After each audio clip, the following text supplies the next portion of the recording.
is scheduled to be available to transit later on this week, weather permitting. Now, this is an important step forward. This is an important milestone. But I also want to be very clear. This is not the goal. This is a step on the journey, but it's not the destination. We have to and we will open the full federal channel. But this progress that we have seen thus far, this is important, and it's noteworthy. Now, this still remains a remarkably complex situation. Our team, though, now is double tracking. And what we mean by that is this, is that salvage operations are happening while also commercial vehicles are moving in and out of the Port of Baltimore. And so I do want to emphasize that point and make sure people understand that members of Unified Command are literally pulling steel from the water with active vessels moving around them. And these boats are in such close quarters to our salvage team that they can literally feel the vibrations when these ships move by. As the water shifts, so does the wreckage, because we have to understand the enormity and the size of these ships. They will and do create an impact. So as we're having people who are working on the wreckage and working on the salvage, that's all now being done with a very new consideration, which is commercial vehicles that are moving alongside of them. So this work is complicated. This work is dangerous. And we need to make sure that our commercial movements do not slow our work as we're still clearing the wreckage. Unified Command has laid out a responsible schedule for making sure commerce can move throughout these 4 channels, even as we clear the debris. And later this week, we will open the 35-foot channel to vessel traffic. And that is going to allow several ships in the Port of Baltimore to be able to move through that are currently stuck, to allow them to move through the channel. Unified Command will then briefly suspend transit through the 35-foot channel and ensure the salvage team can safely and efficiently complete their work on our ultimate goal of opening the 50-foot channel. This plan will help to keep us on schedule and ensures the safety of our first responders, of our vessel pilots, and of everyone involved inside of this work. And so I want to be clear. We are going to work efficiently, and we're going to work safe, and we're not going to choose between the two. This is a 24/7 operation that is happening, morning, noon, and night. And yesterday, we had the largest pull of the operation. And in fact, I'll give you an example. Thanks so much. So this is a picture from the pull that we had just yesterday. This piece right here, this represents 560 tons of steel. That 560 tons is about the weight of a jumbo 747. That's what was pulled out from the water yesterday. Now, it's important to remember that just the process of rigging it, just the process of a preparation, was about a 2.5-day operation, moving smoothly, moving methodically, and the remarkable work of Unified Command was able to help make this pull happen. You'll also notice a few things that I want to show. First of all, the size of how big this piece is. If you just look at the people next to it, you get a better sense of scale, of the enormity of this piece of steel, the enormity of this chunk, this tranche of the Key Bridge. The other thing I want to notice, I want people to remember is this. This is happening at night. This operation happened when many people were already fast asleep. I think Colonel Pinchase and I think we were talking, you sent me this, I think it was like 11:30 at night when we were speaking about this pull. This is a 24/7 operation that is taking place. Smoothly, safely, and efficiently. And we're so grateful for the work that continues to happen to make successes like this take place.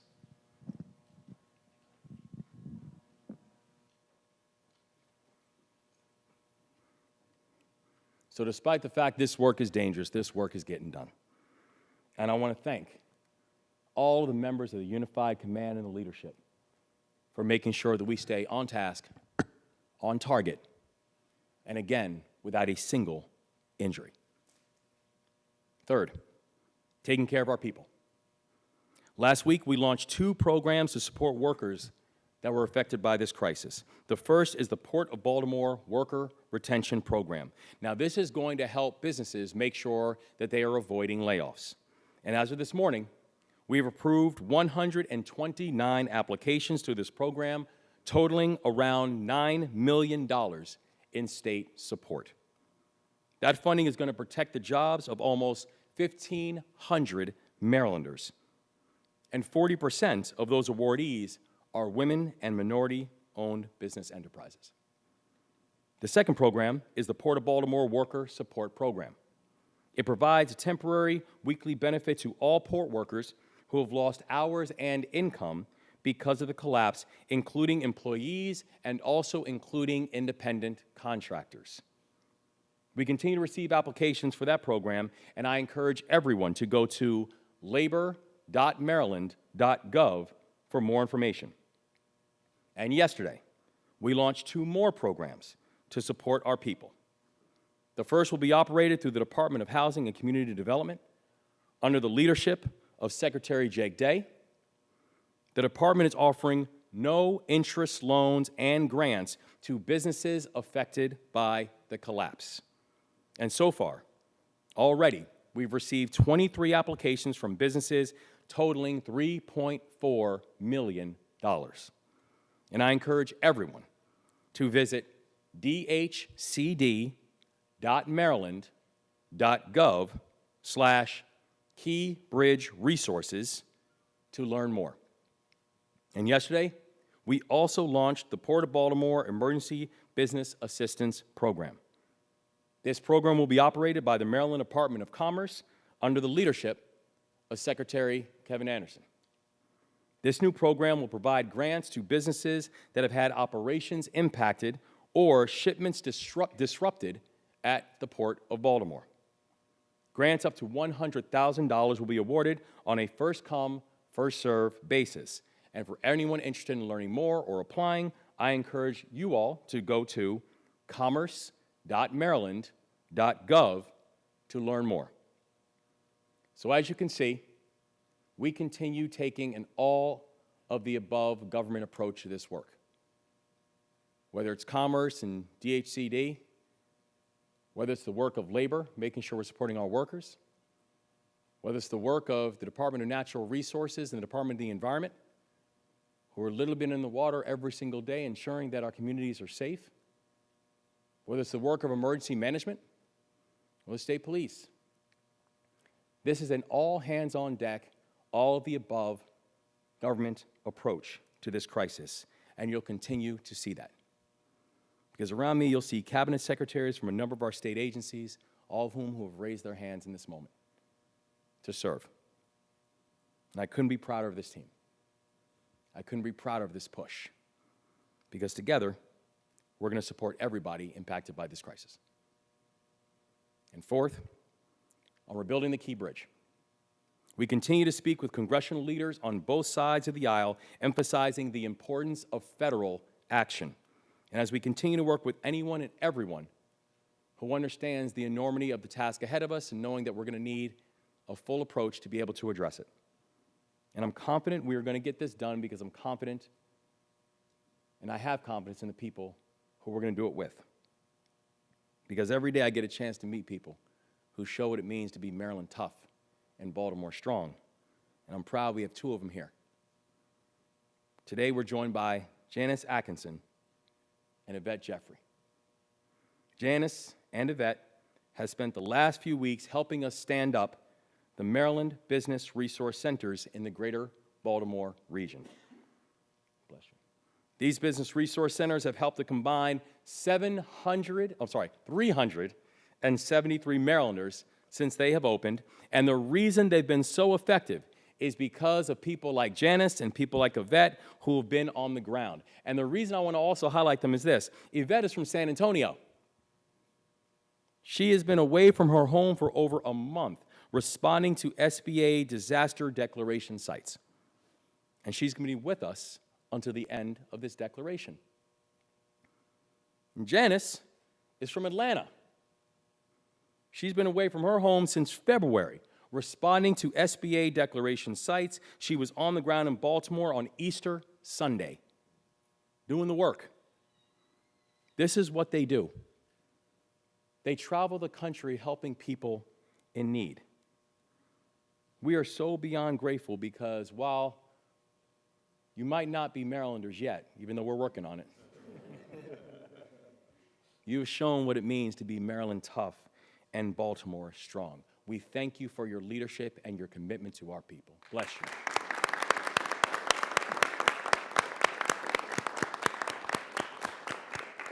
So in a moment, I'll hand it over to Admiral Gil Reith, representing Unified Command, and then he'll be followed by the following speakers: Colonel Pinchason from the U.S. Army Corps of Engineers, Mayor Brandon Scott, Great Cedar, Baltimore, County Executive Johnny Olszewski from the great county of Baltimore County. And I want to thank all of our partners for being here today and every day. So without further ado, Admiral Gil Reith. Thanks so much. Thank you, Governor. Good afternoon. Our thoughts and prayers remain with the families of the victims and those impacted by this event. We truly cannot forget them, and we will not forget them, and our thoughts and prayers remain with them. So I want to thank the governor, and I want to thank the local officials for your support of this unified command. And really, I want to say this is truly a unified command from the federal level, from the support we've seen from the federal side, down to the state side, down to the local side. It has been unified in our efforts together. And that has caused this to move as fast as possible and to continue to do this work safely. And so all of the things that the governor highlighted today have been accomplished because of that hard work and staying unified in our effort. And I especially want to thank the members of the Unified Command. Many of those leaders are standing beside us today to my right. And I just want to publicly say thank you again for all of your hard work and effort that you've made inside the Unified Command. It is truly making a difference, and I could not be prouder of what you are accomplishing together. You're doing it as fast as possible, and you continue to do it safely.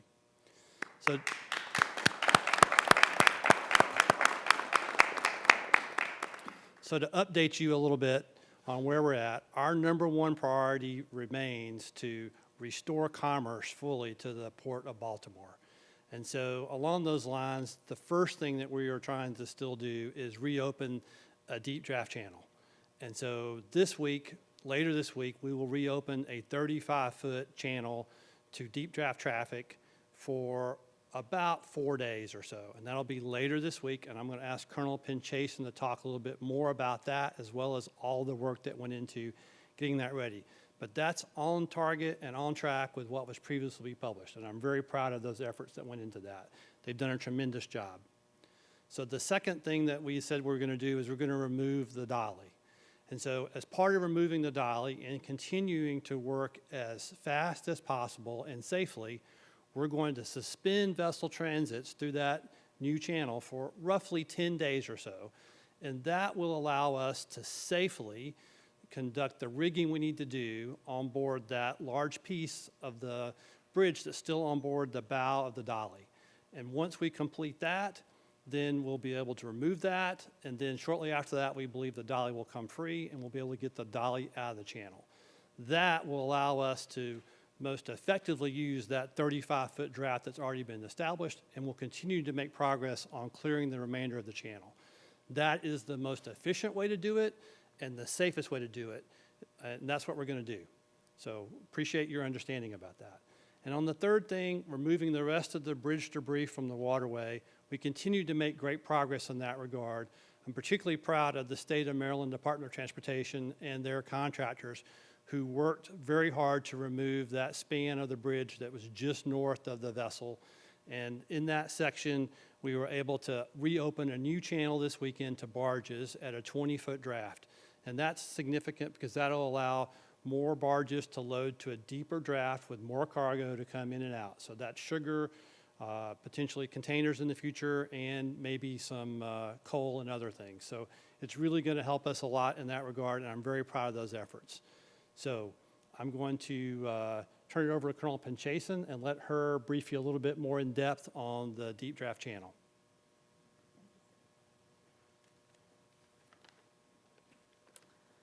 Good afternoon, everyone. Governor Moore, sir. I also want to echo what Governor Moore and Admiral Gilreath mentioned about always remembering the families and everything that we're doing. And I can tell you from our team, that the team of teams, it's a daily discussion, and they never leave our minds and our hearts, because it's just an integrated part of the plan and everything that we're doing. So we're thinking about them, especially today at the 4-week mark. We're very proud to report that we're on track to meet our intermediate milestone of opening a limited access channel by the end of April, and we're still on schedule to open the full federal channel, the full 50-foot channel, by the end of May. We've been making great progress across all 3 of our salvage operations.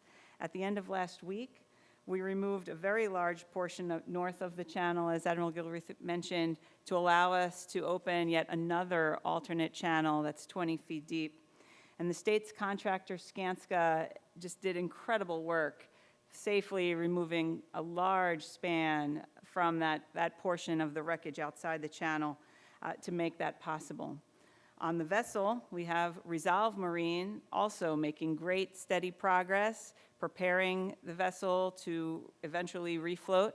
A lot of good work on the vessel to prepare for removing the wreckage from that vessel. That's going to be critical for us to refloat and hopefully clear the vessel from the channel as efficiently as possible.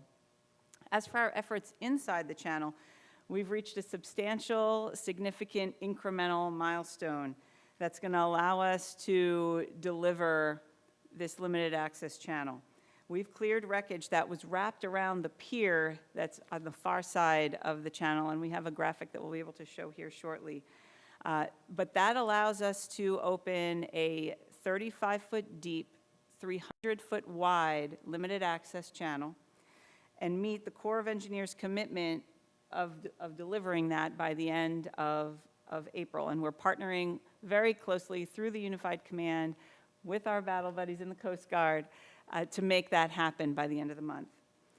Last week, we performed some very critical cuts to help us shape the load and engineer the rigs that we were going to perform, help us balance those lifts that our cranes were going to have to make.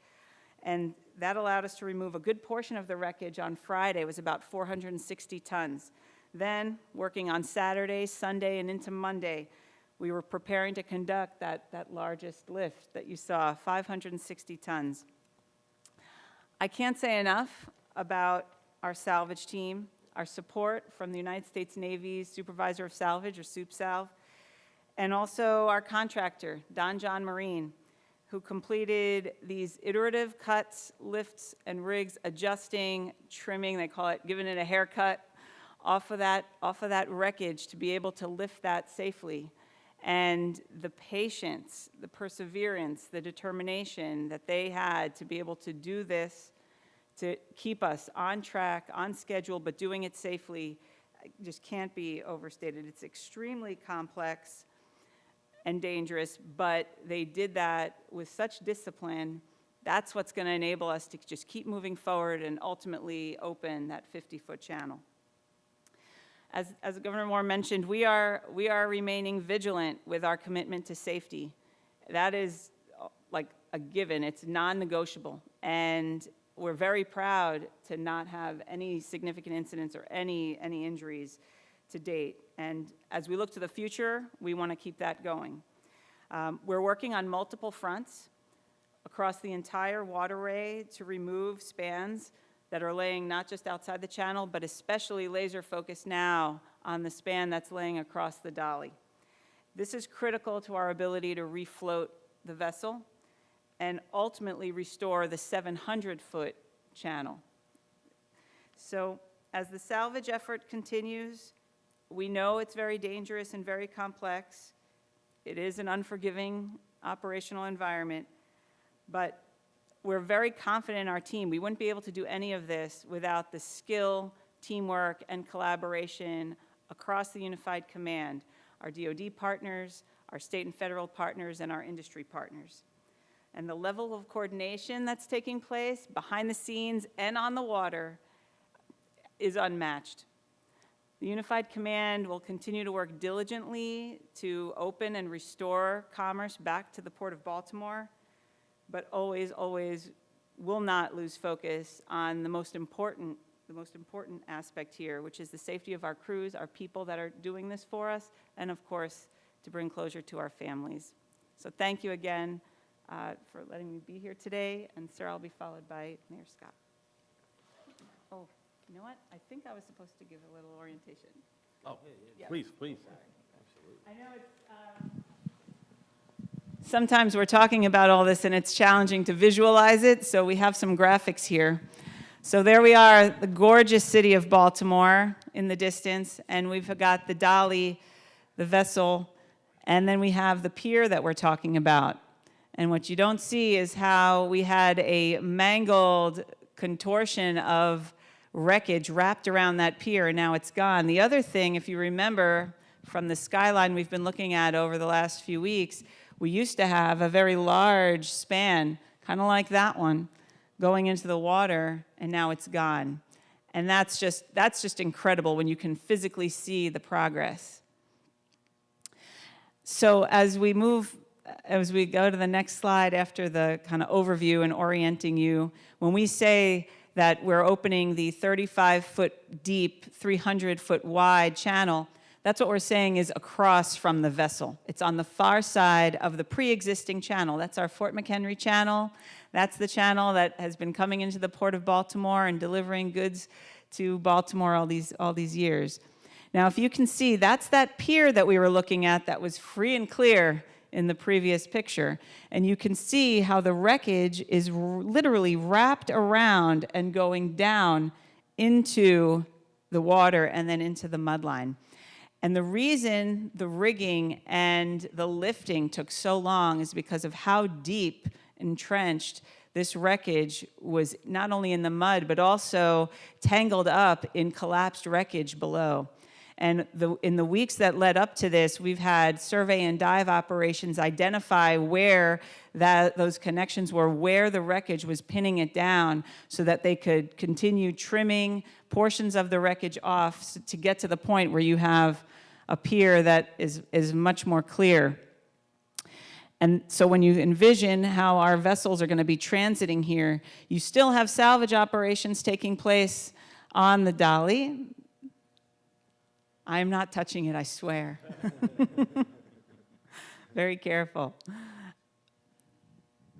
Oh yes, so this is the graphic that shows where all the channels we have already established. So this blue that you see here, that's the Federal Navigation Channel. It is 700 feet wide, and we maintain it at 50 feet deep. The Corps of Engineers maintains this all year round. What we were able to successfully open, we started off with our 10-foot channel, then we opened the 14-foot channel, next was our 20-foot channel, and sometime by the end of, towards the end of the week, we're gonna have this limited access channel that'll be 35 feet deep and 300 feet wide. And then we're still gonna be working on our salvage operations outside of that, but this will be able to provide some relief to the Port of Baltimore. So I guess we'll stand by for questions at the end. Thank you, Colonel, and good afternoon, everyone, and thank you for being here. 4 weeks ago today, we suffered an unthinkable tragedy. 4 weeks ago today, 6 Marylanders lost their lives trying to make ours better. And 4 weeks ago, our way of life was dealt a huge blow with the collapse of the Key Bridge. But amidst a tragedy like we have never seen before and hopefully never see again, Baltimore and Maryland came together to support the families of those who lost their lives, together to support our port workers and business owners and families who depend on the port, and together in this unified command to focus on clearing the channel, reopening the port, and bringing those home who still are out there.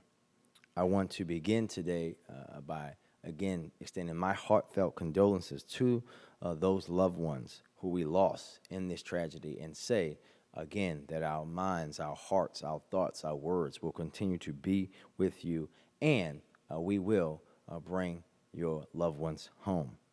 We will again express again and again and again that every single person involved in this effort is committed to ensuring that we recover them.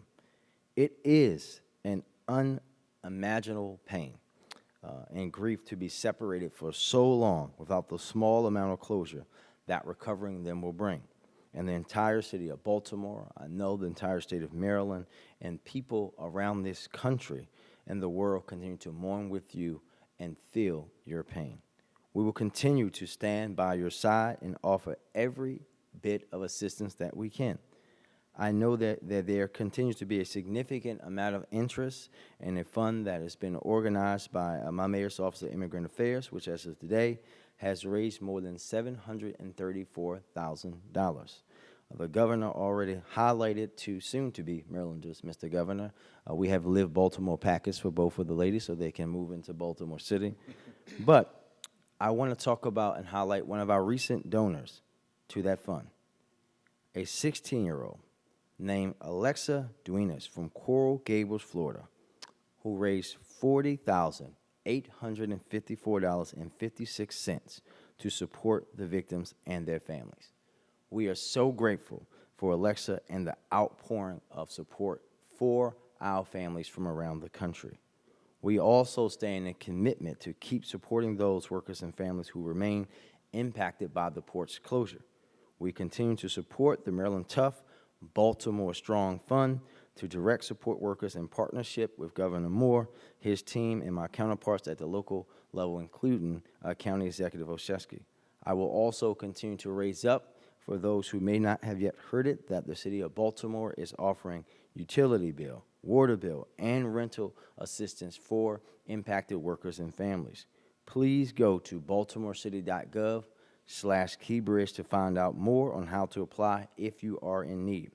We know that bills are coming due, and we have assistance available, so please reach out to us so that we can assist you. Similarly, we are still accepting applications for our WAVE subsidy program in the city. To date, we've had 38 businesses apply, and they're overwhelmingly small businesses that employ just a few workers and will absolutely benefit from this support.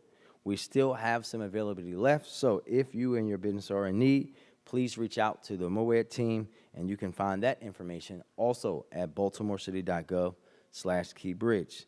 Lastly, I want to quickly touch on the announcement that the Governor and Unified Command just discussed. Since the very beginning of this effort, you have seen the commitment not just of this group here, but all of the teams that these groups represent, those hard-working women and men who are doing the work throughout the night in every single second. Those members from the Army to the Coast Guard to salvage workers to the Navy's first responders and staff members who are making this happen on water and in land in support roles helping to deal with the economic impact. It may seem confusing why the channel is being open in this way, but know that this team is doing it in the way that is going to be best for us in the long run and that will keep people safe as they could do this work each and every day. This unified command, as I've said before, is the best representation of partnership that I've seen in government in my now 17 years in government.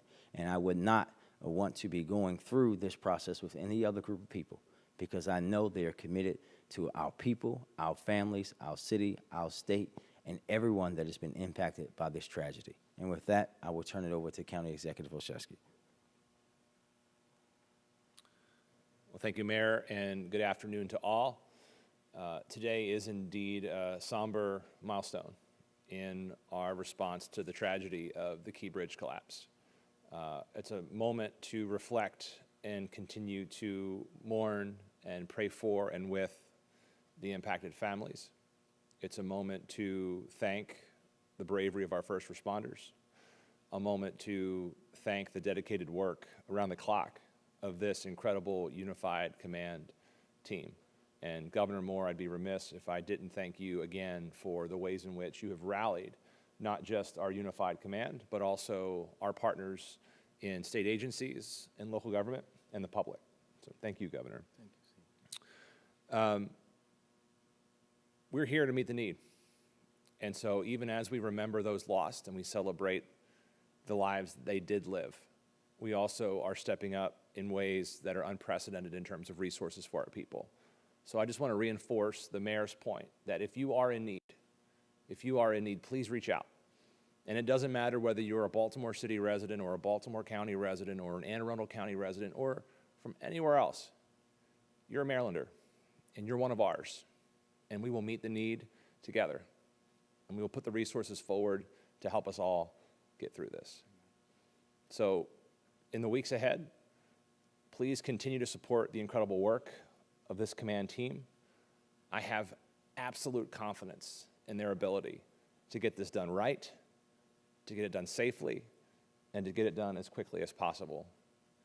They are truly, truly amazing. It's an honor to watch them work and to have a glimpse into what they do. But let's continue supporting them, and let's continue supporting and lifting up each other. And with that, I'll turn things back over to Governor Moore. Thank you.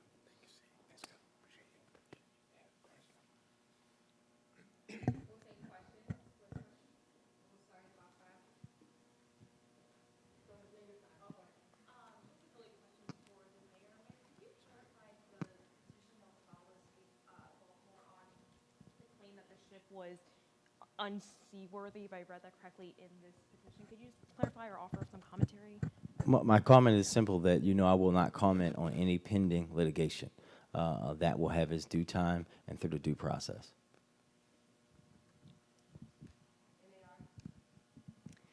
Could you just describe again, I'm sorry if you did this already, the types of ships that are going to be able to go through the 35-foot channel specifically?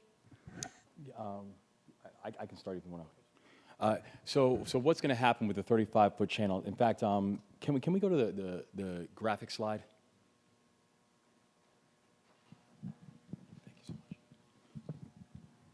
So what this 35-foot channel here is going to open up, and this 35-foot channel here, and again, as Colonel Pinchason pointed out, we had the 10-foot draft initial, then you have the 14-foot draft here. You then have the 20-foot draft here, and then this right here is the 30-foot draft, 35-foot draft that we're speaking about. The type of ships that will be able to go through there is you have some of the heavier ships, some of the initial cargo carrying ships that can come on board. The reason why this was an important milestone is that at around that 35-foot draft is really where you're starting to get some of the inventory that's coming on board that had been some of the hallmarks of the Port of Baltimore. That's when you're starting to get enough draft where you're able to get things like the aluminum and the container ships that are coming on board. So that's why this one is going to be such an important feature. As was mentioned before, it'll be a limited access channel, so it'll be controlled in terms of which ships and vehicles will coming in. We'll have additional supports like tugs. They'll be able to support those initial ships coming in. But that is really the beginning of how we're opening up into this blue span, that really where you're seeing kind of the nuts and bolts of what makes the Port of Baltimore so special. I don't know if there's anything else.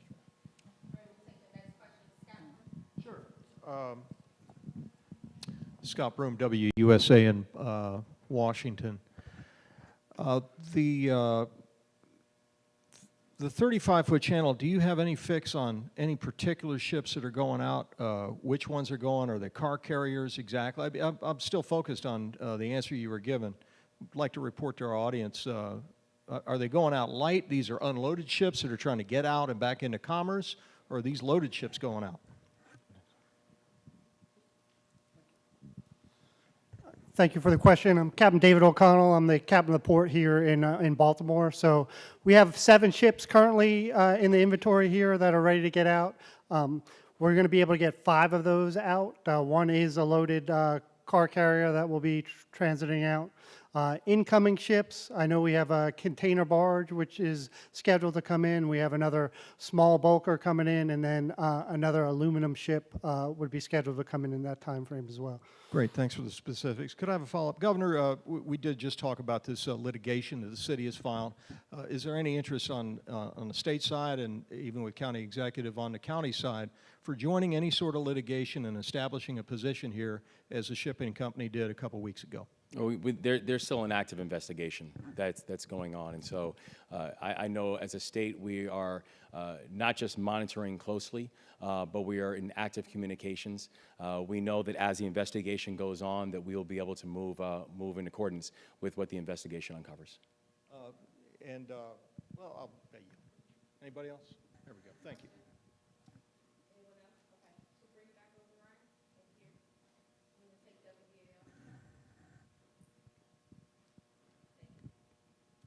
Do you have any information on how the port being partially shut down is affecting the supply chain, either here locally or nationwide? You want to grab that? Okay.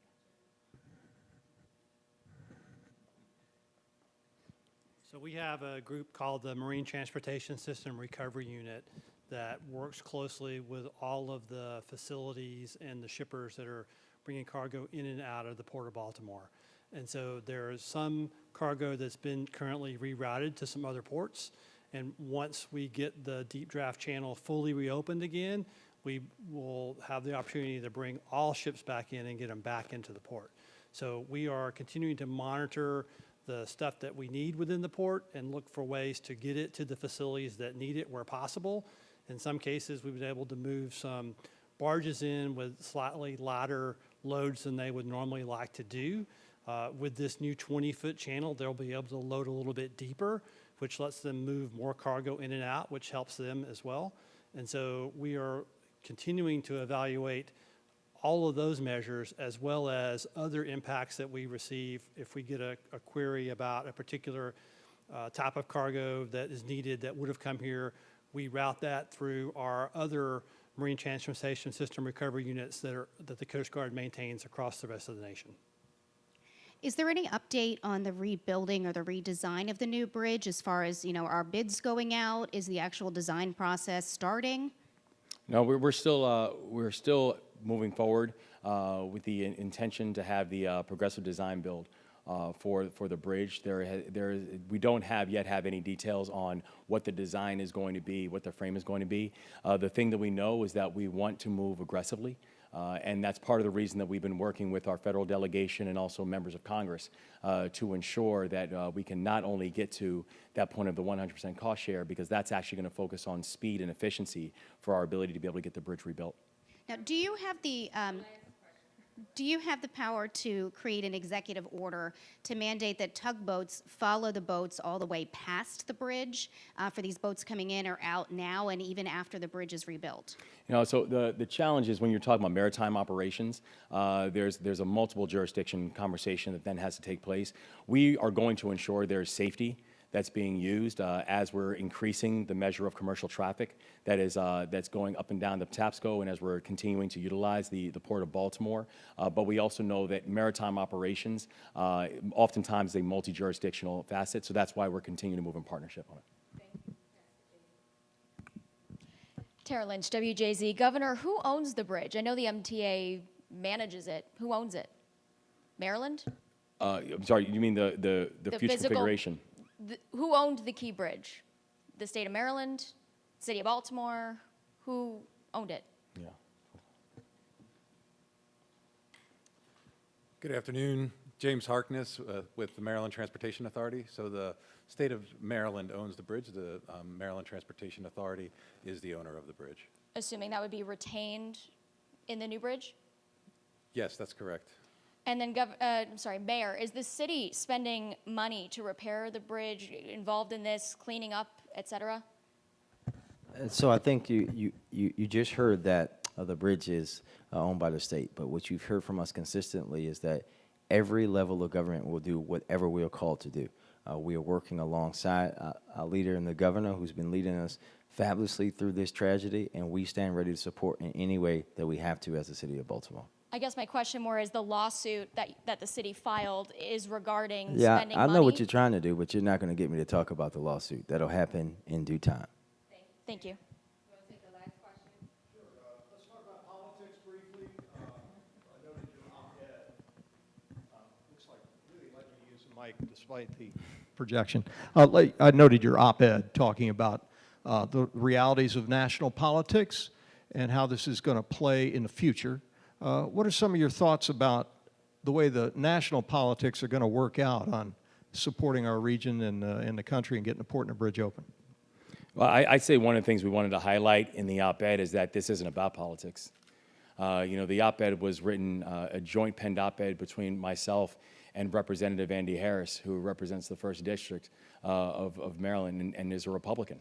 I think it highlights that Maryland and our entire delegation, that we're standing arm in arm on this, both Democrats and Republicans, with a clear understanding that this is not just a Baltimore tragedy or a Maryland tragedy. This is a national tragedy, and it's important that Congress also play an important role on it. And I'm grateful to Congressman Harris because I know that there might be a collection of things that Congressman Harris and I might not agree on, but his willingness to reach across the aisle, his willingness to be able to work together and putting together, I think, a really strong and important statement to say that it is important in this moment that we actually put politics to the side, that we understand that this is not going to be a partisan solution to what's happening here. This really has to be a collective response and a patriotic response about the way that we are going to rebuild something that is incredibly important and valuable to the Port of Baltimore and to our country as a whole. So I'm grateful that that in Maryland we're setting a standard about how we can get things done, because in Maryland we actually choose to get things done by working together on issues.